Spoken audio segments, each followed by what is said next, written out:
Excellent, exceptional, superb, मेरे पास अल्फाज नहीं है हसन नवाज के लिए।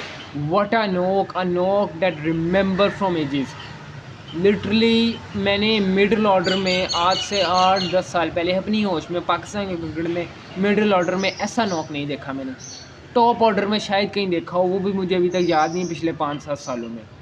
अपने डेब्यू पर वेस्ट इंडीज़ की ट्रिकी कंडीशंस में ऐसा नॉक खेल जाना और हज़ारों के मुंह पर चपेड़ मार देना। Well done Hasan Nawaz, well done. शुरू से बात करेंगे इस वीडियो में। मैं आप जो कह रहे हैं बाबर रिजवान का नॉक बहुत सॉलिड है, वो सॉलिड है, लिक्विड है या गैस है, उस पर मैं आपको बताऊंगा। और A to Z बात करेंगे, पाकिस्तानी बॉलर स्पेशली शाहीन शाह अफरीदी और नसीम शाह में बात करेंगे। Early on as usual Shaheen Shah Afridi ने विकेट निकाली, जो उनका आर्ट है और यही बस उनका आर्ट है। बाकी सब उनका जो है ना समझ से बालातर है कि डेथ ओवर्स में हमारे बॉलर्स की क्यों डेथ हो जाती है। सबसे पहले जो शाहीन शाह अफरीदी ने विकेट निकाली, उसके बाद इविन लिविस और कार्टी की बहुत अच्छी पार्टनरशिप, जिसको सुफियान मुकीम ने आकर ब्रेक किया और स्पिनर्स को पाकिस्तान की तरफ से, वेस्ट इंडीज़ की तरफ से, दोनों तरफ से बहुत ज़्यादा हेल्प मिल रही थी। आज अर्ली ऑन जब प्लेइंग 11 अनाउंस हुई तो मुझे कंसर्न थे कि यार अबरार को भी खिलाना चाहिए था, बट अच्छा डिसीजन माइक हसन का, बहुत अच्छा decision. Shaheen Shah Afridi 8 over 51 run 4 विकटें और इकॉनमी 6.3 की। आप विकेट्स ना देखें, विकेट्स मैं आपको बता देता हूँ किसकी नहीं है। अर्ली ऑन जो अपनी विकेट लेते हैं वो विकेट ली शाहीन शाह अफरीदी ने, उसके बाद शाह होप की विकेट ली। इसके अलावा शाहीन शाह अफरीदी ने कोई इंपॉर्टेंट विकेट नहीं ली। अर्ली ऑन चले वो लेते हैं, शाह होप की विकेट के अलावा मुझे नहीं लगता शाहीन शाह अफरीदी ने कोई सही विकेट ली है। अच्छा भला वेस्ट इंडीज़ 250 260 पर रिस्ट्रिक्ट हो रहा था। शाहीन और नसीम, ख़ास तौर पर नसीम शाह ने इतनी मार खाई, आखिर में इतनी मार खाई डेथ ओवर्स में, जो टिपिकल हमारा पाकिस्तानी कल्चर रहा है काफ़ी देर से, उसको इसकी रवायत को बरकरार रखा और हम डेथ ओवर्स में मार खा गए। हम मैच जीत गए, एक्सीलेंट, सुपर्ब, बट जो गलतियां हैं, जो हमारी खामियां हैं, उस पर बात करनी है। शाहीन शाह अफरीदी कोई इम्प्रूवमेंट नहीं ला रहे अपनी डेथ बॉलिंग में। यॉर्कर, वाइड यॉर्कर ट्राई करते हैं, नहीं होता उनसे, बहुत ज़्यादा मार पड़ जाती है। नसीम शाह एवरेजली 129 पे बॉल कर रहे हैं यार, वो 129 समझते हैं आप? एक जो मिनिमम लोकल पेसर होता है ना, वो भी इस लेवल की बॉल, इस पेस पर बॉलिंग नहीं करता। पाकिस्तान में आने के लिए ना, अब अगर आपने, मैं कोई फास्ट बॉलर देख ले, अगर आपने पाकिस्तान क्रिकेट में आना ना, तो आप अपनी पेस पे ग्रिप बनाएं। अगर आपकी पेस अच्छी होगी फिर आप आएंगे। आप चाहे लाहौर कलंदर के ट्रायल में चले जाएं, आप चाहे पीसीबी का ट्रायल में चले जाएं, मैंने खुद देखा हुआ है। वो सिर्फ पेस को प्रेफरेंस देते हैं फास्ट बॉलर्स में। जी पेस है, हारिस रऊफ पेस है, सलमान मिर्ज़ा पेस है। मतलब ये जो लड़के आए, ज़मान खान तो अपने यॉर्कर की वजह से आए हैं, जो लाहौर कलंदर प्लेयर डेवलपमेंट प्रोग्राम से लड़के अपनी पेस की वजह से ही हैं। अहमद दानियाल के पास भी पेस है, अच्छी खासी पेस है। अपने डेब्यू पर 148 पे बॉल कर रहा था अहमद दानियाल। और नसीम शाह इतनी क्रिकेट खेल कर भी हम उस पर यंगस्टर का टैग लगा देंगे। जी यंगस्टर है ये, कौन सा यंगस्टर आपका? फिटनेस उसकी ज़ीरो है, एटीट्यूड उसका ज़ीरो है, प्लेयर्स बिहेवियर उसका अच्छा नहीं है, और वो 129 पे एवरेजली बॉल करवाया। सिर्फ एक बॉल पूरी इनिंग्स में नसीम शाह का मैंने देखा 141 पे। मैं सारा मैच देखा मैंने, रात जागे हैं यार। तो अपने पैशन के लिए जागे हैं, किसी के लिए नहीं जागे। 141 का एक बॉल देखा है मैंने नसीम की तरफ से, उसके अलावा कुछ भी नहीं था, ज़ीरो। शाहीन शाह अफरीदी 120 135 134। इस साल एवरेजली 9% बॉलें डाली हैं शाहीन शाह अफरीदी ने 140 पर।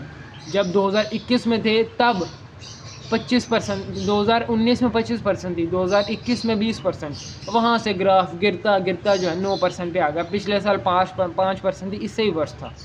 और 9% को लोग देख के कह रहे हैं जी ओल्ड शाहीन इस बैक। कौन सा आपका ओल्ड शाहीन?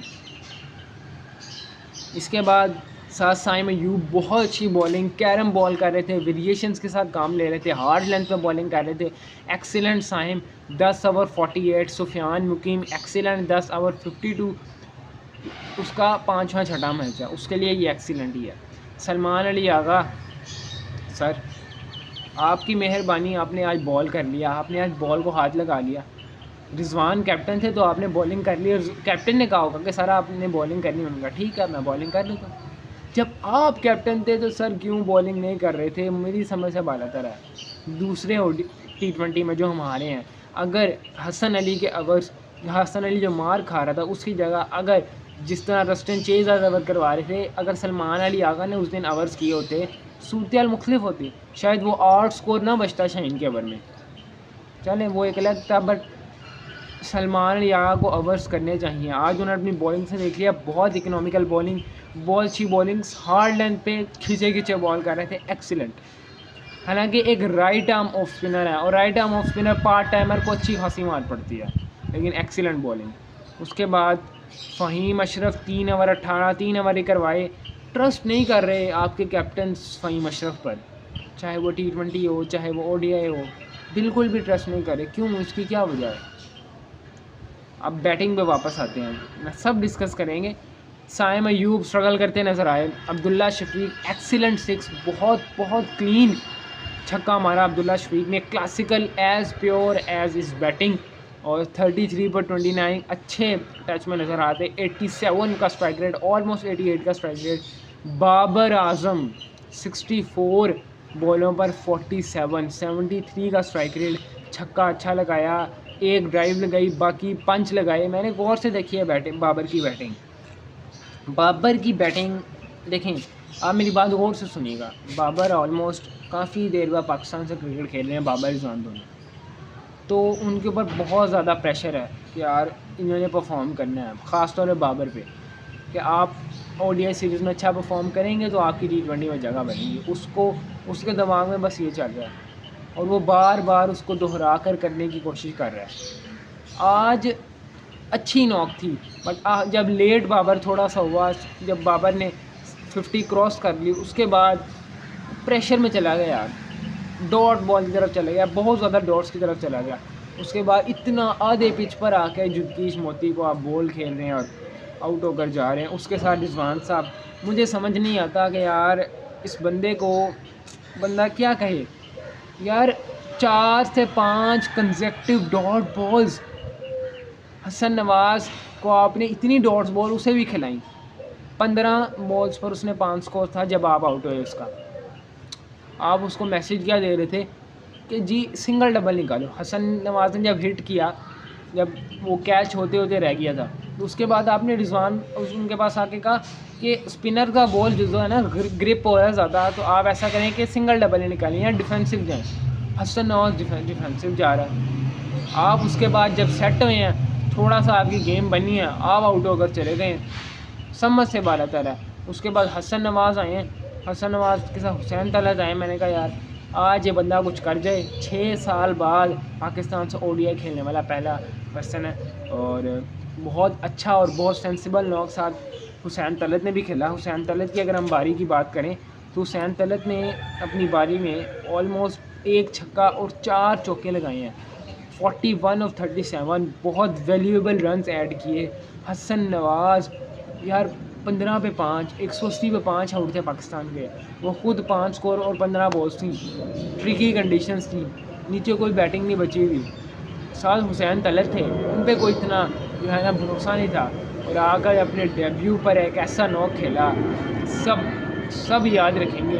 वेस्ट इंडीज़ का डैरन समी से लेकर ब्रायन लारा तक वहाँ पर बैठा हर पर्सन याद रखेगा इस बंदे ने क्या नॉक खेला था, एक्सीलेंट।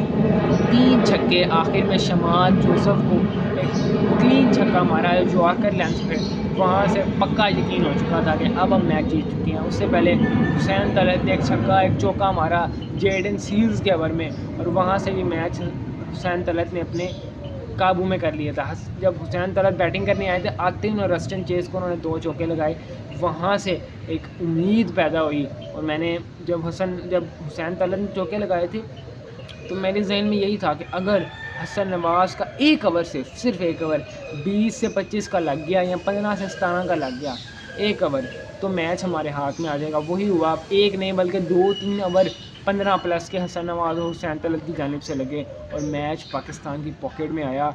इम्पॉसिबल था यार, जिस तरह से बहुत मतलब 8 साढ़े 8 का रन रेट चाहिए, आप 5 पर मौजूद हैं, नीचे बैटिंग डेप्थ नहीं है, एक 6 साल बाद कमबैक कर रहा है, एक का डेब्यू है, सीनियर्स आपके सॉलिड नॉक्स खेल रहे हैं, फिर इस तरह की परफॉर्मेंस देना दाद तो बनती है, स्पेशल टैलेंट जो कहा जाता है, फिर जेम तो बनते हैं और इस तरह ही टैलेंट बनते हैं। और मैं चाहता हूँ कि और पाकिस्तान को इस तरह के टैलेंट मिले और ज़रूर पाकिस्तान में पीछे डोमेस्टिक में टैलेंट मौजूद है, बस पॉलिश करने वाला हो और माइक हसन जैसा बंदा लेकर आने वाला हो। हसन नवाज न्यूजीलैंड सीरीज़ में ओपनिंग की थी और उन्होंने कहा था माइक हसन ने कि मिडिल ऑर्डर का स्ट्रॉन्ग बैट्समैन है, 174 का स्ट्राइक रेट, एवरेज ऑफ 36, उसको मिडिल ऑर्डर में खिलाना चाहिए। पीएसएल में परफॉर्म करके दिखाया, पीएसएल में मैच विनिंग नॉक्स खेलकर दिखाई, न्यूजीलैंड में फास्टेस्ट 100 करके दिखाया, बांग्लादेश में मैच विनिंग नॉक खेलकर दिखाई और आज एक स्पेशल मैच विनिंग नॉक खेलकर दिखाई और सबको याद रहेगी ये knock. Thank you so much.